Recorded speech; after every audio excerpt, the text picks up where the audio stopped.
ಆರ್ನ ಊಟ ಮಾಡೋ ಟೈಮ್ ಆಯ್ತಾ? ಬೇಡ. ಯಾಕೆ? ಊಟ ಮಾಡುವ ಟೈಮ್ ಆಯ್ತಾ? ಹೊಸ ಹೊಸ್ವಾತಿಲ್ಲ. ಓಕೆ, ನಾಳೆ ಏನು ಗೊತ್ತಾ ಬಾಬು? ನಾಳೆಗೆ ರಾತ್ರಿಗೆ ಚಂದ್ರಗ್ರಹಣ ಅಂತೆ. ಚಂದ್ರಗ್ರಹಣ ಅಂತ ಹೇಳಿದ್ರೆ ದೇವರಿಗೆ ಕಷ್ಟ ಆಗೋದಾ. ಸೊ ಹಾಗಾಗಿ ನಾಳೆ ನಾವು ಸಾಯಂಕಾಲ ಊಟ ಮಾಡೋಕ್ಕಿಲ್ಲ. ಹೊಸ ಊಟ ಬೇಕು ಆ ಕಡೆಗೆ. ನಾಳಿಗ ಯಾಕೆ? ನಾಳೆ ಊಟ ಮಾಡೋಕ್ಕಾಗ? ಯಾಕೆ?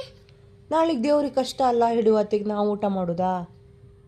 ಪೂಜೆ ಮಾಡಕ ಪೂಜೆ ಮಾಡ್ತಾ ಇಕ್ಕಮ್ಮ ನಾವು ನಾಳೆ. ಪೂಜೆ ಮಾಡಿ ಟಿವಿ ಹಾಂ, ಊಟ ಮಾಡೋಕ್ಕಾಗ. ಟಿವಿ ಟಿ ವಿ ನೋಡ, ಊಟ ಮಾಡೋಕ್ಕಾಗಷ್ಟೆ. ಚೂರ ಊಟ ಮಾಡ್ತೀವಿ. ಮತ್ತೆ ಇವತ್ತು ಮಾಡಿದ್ರೆ ಮಾಡೋದಿಲ್ಲ, ನಾಳೆ ಚೂರಾರು ಊಟ ಮಾಡ್ತಾಳಂತೆ.